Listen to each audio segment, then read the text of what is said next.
సుమన్ టీవీలో మీ business promotions కోసం ఈ కింది నెంబర్ను సంప్రదించగలరు.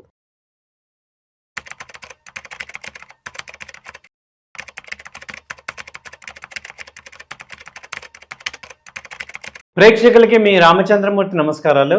ఇవాళ స్టాక్ మార్కెట్ క్లోజింగ్ ఎలా అయింది అనేది చూసుకుంటే, ఇవాళ శ్రీరామనవమి పండగ నాడు కూడా పెద్ద ఎత్తున మార్కెట్స్ ఫాలో అయినాయి. దాదాపు నిఫ్టీ క్లోజింగ్ వచ్చి 22,800 దగ్గర క్లోజ్ అయింది.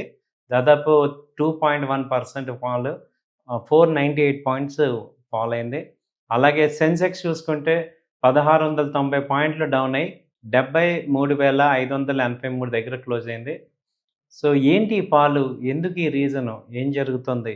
మార్కెట్స్ 2 రోజులు బాగా పెరిగాయి. ఇప్పుడు ఇవాళ ఫ్రైడేని మళ్ళీ ఒక బ్లాక్ ఫ్రైడే కింద చేసింది. ఏం జరిగింది? అసలు ఏమవుతుంది అనేది ఈ వీడియోలో తెలుసుకుందాం. అమ్మకాల ఒత్తిడి ఎలా ఉందంటే 2,400 షేర్లు నష్టాల్లో ఉన్నాయి. అలాగే ఇరాన్ యుద్ధం ముగిసింది అని మొన్న 2 రోజుల క్రితం వరకు అనుకున్న విషయాన్ని ఇప్పుడు ఇరాన్ యుద్ధం ఆపేదే లేదు అనేది తెలియటంతో ఒక్కసారిగా మార్కెట్లో ఆశలన్నీ అడియాసలు అయిపోయినాయి. అమెరికా ప్రతిపాదించిన శాంతి ఒప్పందం ఏకపక్షంగా అన్యాయంగా ఉంది అని ఇరాన్ ప్రకటించింది. దాంతో ఉద్రిక్తతలు మళ్ళీ పెరిగాయి.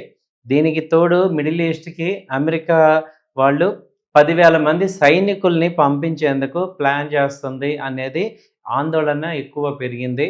అలాగే బ్యారెల్ ముడి చమురు వచ్చి $100 పైన దాటడంతో భారత్ వంటి దిగుమతి దేశాలు పెద్ద సవాల్గా మారింది. సో బ్రెంట్ క్రూడ్ ఒక్కరోజే 6% పెరిగి $106కి వెళ్ళింది.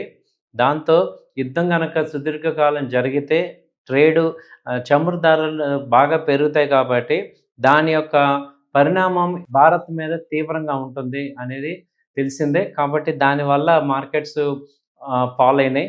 అలాగే రూపాయి రికార్డు కనిష్టానికి వచ్చింది. చరిత్రలో మొదటిసారి రూపాయి 94 మార్కును దాటింది. ఇప్పుడు ఇవాళ రూపాయి 95 అయింది క్లోజింగ్ రేట్కి వచ్చేపాటికి. $1తో పోలిస్తే 95 అయింది.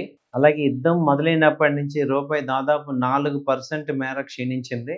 సో విదేశీ ఇన్వెస్టర్లు నిరంతరం నిధులను వెనక్కి తీసుకోవడంతో రూపాయి మరింత ఒత్తిడి పెరుగుతుంది. సో భవిష్యత్తు మీద ఇంకా చాలా ఆందోళన అనేది కలిగిస్తుంది. ఎందుకంటే విక్స్ ఇండియా 7% పెరిగింది. దాదాపు ఇది 28 దాకా వెళ్ళింది. యుద్ధం ఎంత త్వరగా ముగిస్తే మార్కెట్లు అంత వేగంగా కోలుకుంటాయని మార్కెట్ నిపుణులు అంటున్నారు. సో ఇవాళ మార్కెట్స్లో బాగా నష్టపోయిన స్టాక్స్ చూసుకుంటే శ్రీరామ్ ఫైనాన్స్ 5% డౌన్ అయింది. అలాగే టీఎంపీవి 4%, eternal 4%, Reliance 4%, SBI 4%, Bajaj finance 4%, అలాగే అదాని ఎంటర్ప్రైజెస్ 3%, అలాగే IndusInd bank 3%, hero motor 3.5%, Bajaj finance 4%. ఇలా అన్ని కంపెనీలు సెన్సెక్స్ నిఫ్టీలో టాప్ 50 కంపెనీస్ తీసుకుంటే 50 కంపెనీస్లో దాదాపు 45 కంపెనీస్ డౌన్ అయినాయి.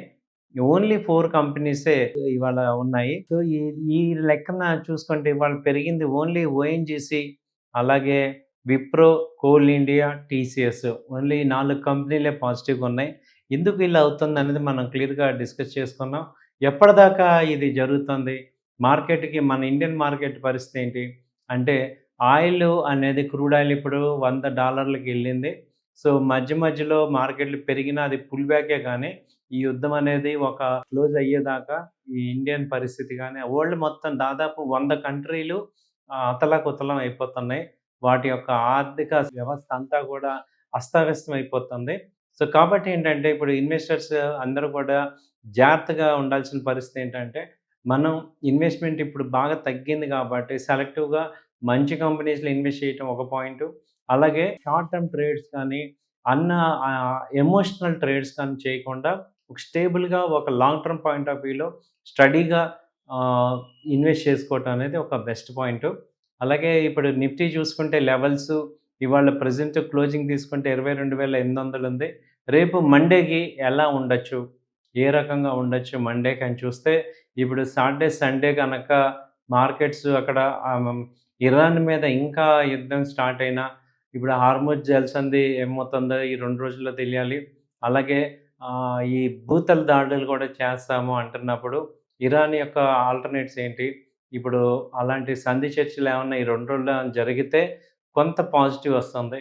లేదంటే లాస్ట్ టైమ్ ఇప్పుడు 22,700 కట్ అయిందంటే 22,500 దాకా నెక్స్ట్ టార్గెట్ ఉంది. అలాగే అప్ సైడ్ చూసుకుంటే 23,000 అబోవ్ ఉంటే కొంచెం స్టేబుల్‌గా ఉండే ఛాన్స్ ఉంది నిఫ్టీ.